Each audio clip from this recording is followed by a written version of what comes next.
Hello guys, welcome back to the video. Today we are reacting to Game Theory, the murky history of Minecraft's underwater gods by the Game Theory. So I really don't expect, so 3, 2, 1, let's react. The ocean, a beautiful blue crystal.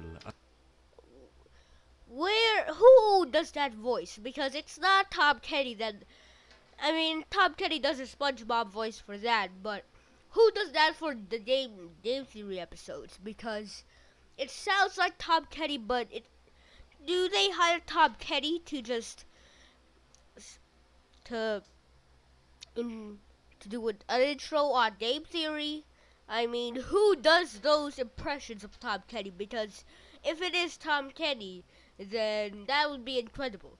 But who does those impressions of Tom Kenny in Game Theory? I don't know.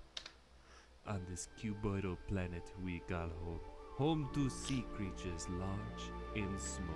The majestic squid, the playful dolphin. The reborn souls of the dead waiting to drag into your watery grave! All today on Game Theory. Hello, Internet! Game Series 13 plus demographic edition.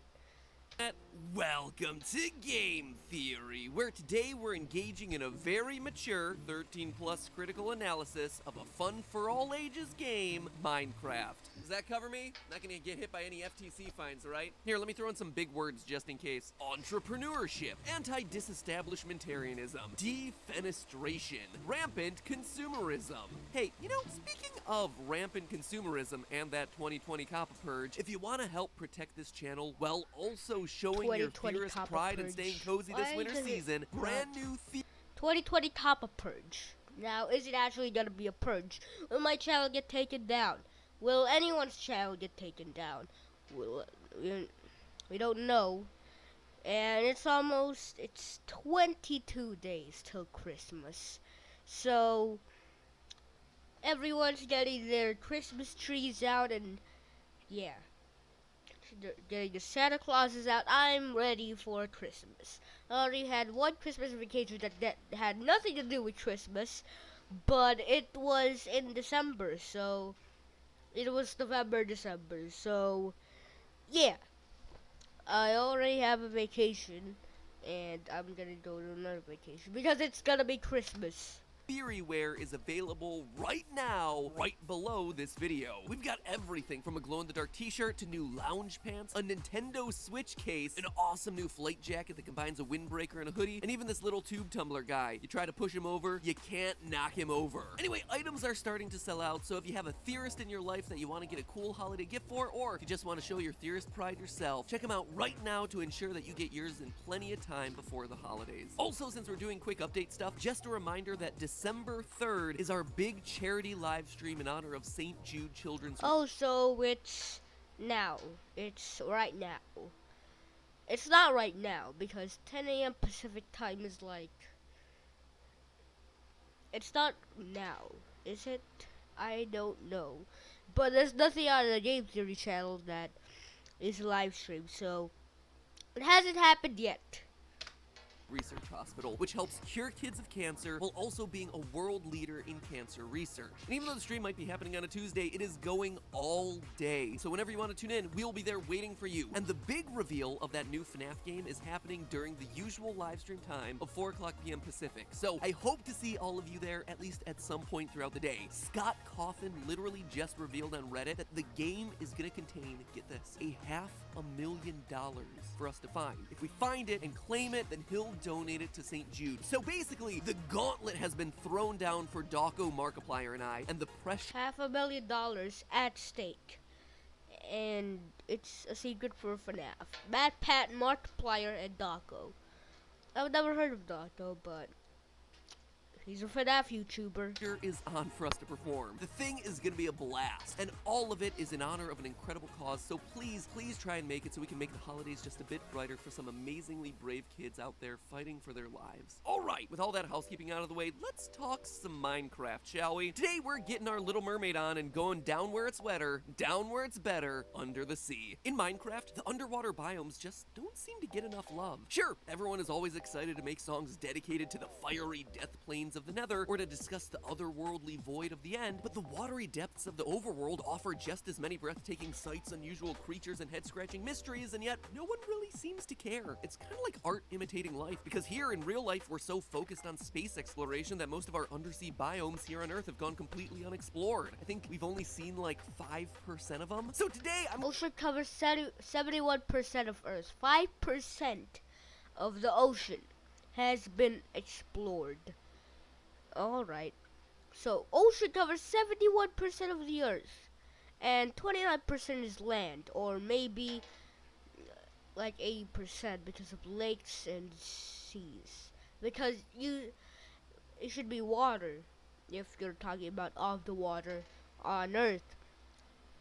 So, in 7 oceans, there's 71% of Earth. That's a lot of percentage of Earth. If counting the seas and lakes and rivers and everything that is water, then that could be up to 80%. How? Alright, I'm just gonna see. So it's 71% counting seas and lakes and rivers and all the water stuff. So it's not ocean that covers 71% of the Earth. It's water that covers 71% of the Earth. I'm gonna change that, not the 5% thing. Heck no, that water is cold. No, I'm just gonna sit on my butt and talk about oceans in a video game for about 18 minutes. What's the deal with the Guardians and the Elder Guardians? Where did they come from? Are they just giant fish creatures that— And no one is talking about Minecraft sea creatures because they're not really that interesting. Everyone's talking about the Nether, the End, and all the stuff with other dimensions because the sea creatures and the sea and the ocean is not really that cool. really like hanging out in ocean monuments? Did they build the ocean monuments? Seems pretty unlikely. And speaking of those buildings, what's the deal with those massive underwater mazes? How do the drowned fit into all this? What are these trident-wielding mer people? Are they just zombies that fell into the water? Get ready to take the plunge, because today and next episode, we're diving straight into the deep end. What first started me down the path of ocean mysteries were the Guardians, and their bigger granddaddies, the Elder Guardians. From a mob standpoint, I mean, sure, they're giant sea creatures with one eye and spikes. Nothing super weird there right off the bat, but what initially got my theorist senses tingling was the way that they attack. With a literal laser beam. An underwater eye beam that requires time to charge up before it launches at you and causes massive amounts of damage. That's pretty weird for a fish, or really any sort of natural, organic, living creature. I mean, Minecraft is a game full of fantastical creatures, don't get me wrong, but attacking with eye laser cannons just felt out of place for me. So I just kept swimming, and stumbled across an even more unusual detail: their inability to die. You see, if you take a Guardian or Elder Guardian out of the water, it just flops around on the dry land, like a cubic magic. Really, they just bounce around? They don't die on land? I always thought that they died on land, but they apparently don't. But why this matters is what doesn't happen. You see, it doesn't suffocate when exposed to the air. It literally just keeps flopping around until you carve it up to make sushi. Well, it's just a video game mechanic, I hear you saying, and you'd be right if only other fish behaved the same way. For every other fish in the game, you take it out of the water, it flops around and eventually dies. Take a squid out of the water, it suffocates and dies. Take a salmon out of the water, it suffocates and dies. Take a pufferfish or a cod out of the water, they suffocate and they die. If you can't tell, there were a lot of cuboidal animals that were harmed during the production of this video. Anyway, the Guardians and the Elder Guardians are the only undersea creatures that can live indefinitely on the land. So between that and the laser eye thing, there was just something, pardon the pun, fishy about them. Or I knew it. I was thinking on my head that MatPat would say fishy, and here it was. actually, that's completely the wrong pun, because it was something that didn't feel fishy about them. Something that felt a bit less like an animal and a bit more like a machine. Let's look closer at the— A machine? So you're saying that guardians are machine. Alright. Design of the Guardian. Notice the colors of its flesh and the cracked patterns across its body. It's nearly identical to the prismarine blocks that form the Yes, ocean prismarine. monument around them. Coincidence? I think not. And that isn't just my observation either. In Minecraft's official mob bestiary, the in-depth guide written from the perspective of an animal researcher in the Minecraft world, they specifically allude to this fact. Quote, their skin is cracked, as if carved from some ancient rock, and their single white eye is somehow both unknowable and cruel.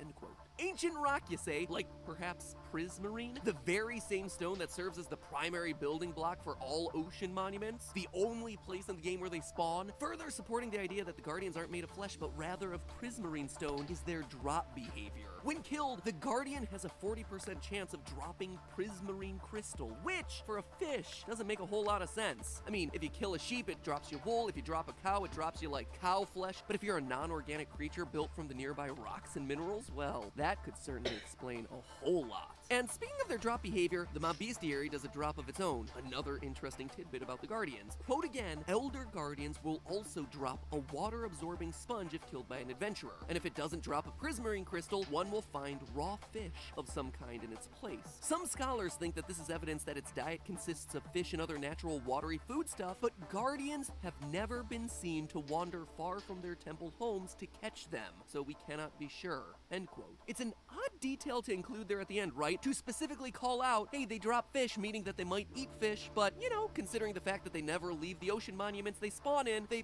probably don't eat the fish. Again, all the evidence seems to be pointing to these creatures not being animals, as I'm sure we've all assumed them to be, but rather some sort of artificial creation. A defense mechanism built of the surrounding materials somehow mixed with real-life fish, or real-life fish DNA to protect the very monument that they spawn inside. Even the creature's anatomical design inside the mob bestiary seems to contain some level of secrets. For most other mobs in the game, the book has this incredible illustration of their inner workings. The dense skeletons of the creeper, the humanoid brains of the Enderman. But for the Elder Guardian, we get ourselves a piece-by-piece dissection of the eye, with components that look kinda like wires, leading to panels meant to charge up its laser.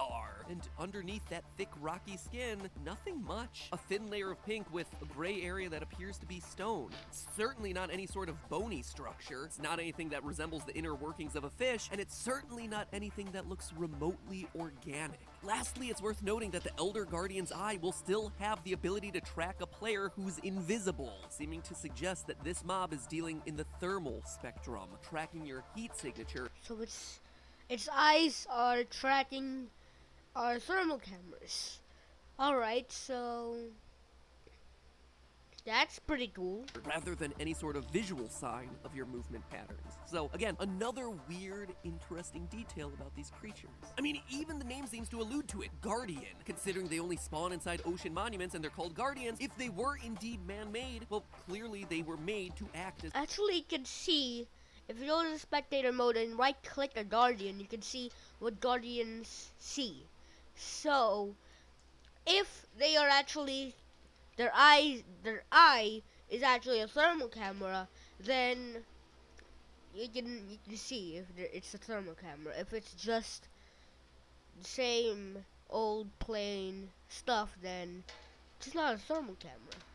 Is some sort of security mechanism. But then, what are they supposed to be protecting? Well, despite ocean monuments being massive complexes, there's really only two unusual rooms worth calling out inside of them. The sponge room and the treasure room. The first is fairly self-explanatory. It's the sponge room. It is a room full of sponges. There's not much more to say there. I'm personally more of a loofah man myself, but still, it's odd that whoever built this enormous building deemed it necessary to dedicate a room to this one oddly specific item. More on that in a minute, because it's the treasure room that I think the Guardians want to focus on. You see, while every monument may not necessarily contain itself a sponge room, all monuments do contain themselves a treasure chamber, a central area with a tall ceiling and 8 gold blocks located in the middle. Gold blocks that are encased or hidden behind a layer of dark prismarine. And it's this right here that is perhaps the most oddly specific design choice hidden in the entire game. Here we are in the middle of this massive underwater complex made entirely of one material. Just varieties of prismarine everywhere, that's it. And yet, smack in the middle, the designers decide to include this massive golden box. Alright, that alone would make some kind of sense, I guess. Displaying your prized treasure like it's a core to the entire building, but it's the fact that the gold is hidden under another layer. That the gold is literally encased within a box of dark prismarine, within a box of another stone hidden away, that really strikes me as noteworthy here. And it's those details, coupled with the overall design of the structure, that leads me to believe that the ocean monuments were made to be religious buildings. First, let's Religious buildings. Now, what religion has an underwater sea temple as its building? just start by looking at the overall design of the ocean monument. It's a classic ziggurat structure, a staircase-like building with wide flat landings that get narrower each level up. Basically, it's like a big pyramid but with some stopping points as you get higher, whereas a more traditional pyramid like those in Egypt consist of a smooth continuous line all the way to the peak. Ziggurats were famous in ancient Mesopotamia, basically the first place you learn about in world history class and never fully understand or care about. Cradle of civilization, have no idea what that is. Let's just get to ancient Greece and Egypt already. Those are the cool ones. Or at least that's how I felt when I was learning those units. So I went back, refreshed myself on all that information, and let me clear it up for you. Mesopotamia back in the day was where modern-day Iraq and part of Syria are today. So basically, it's an ancient civilization located in the Middle East. That is where you would find structures like the one that we see depicted here in Minecraft. So, knowing the real-life structure that these monuments are based on, you can start to get clues as to what their intended use was in the Minecraft lore. You see, in ancient Mesopotamia, a ziggurat's main purpose was religious. It was meant to connect heaven and earth. They're thought to have been built to literally house the gods. As such, only priests were allowed to get inside of the ziggurats. And this hypothetical religious use seems to be supported by Minecraft. You see, one other key feature of the ocean monument is the fact that underneath the monument are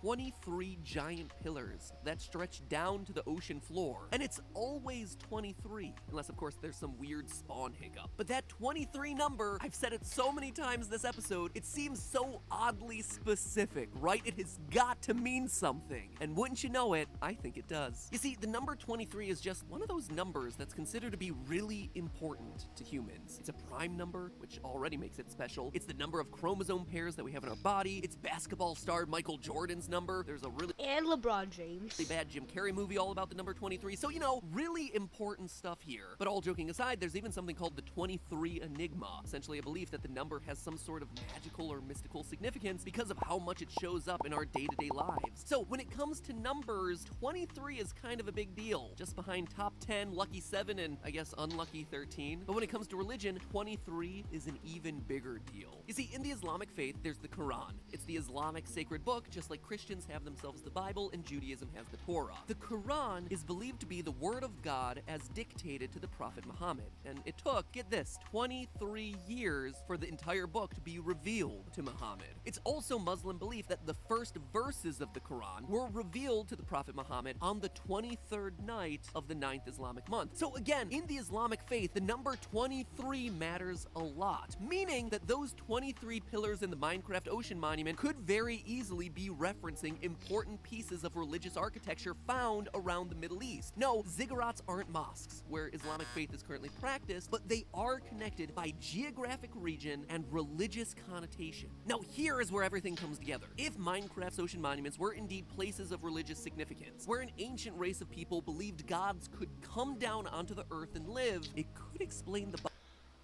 Well, why would they build a religious monument in underwater if people or priests want to go to that monument? Then they'd have to go underwater, and that's not very convenient. So why would they build it underwater?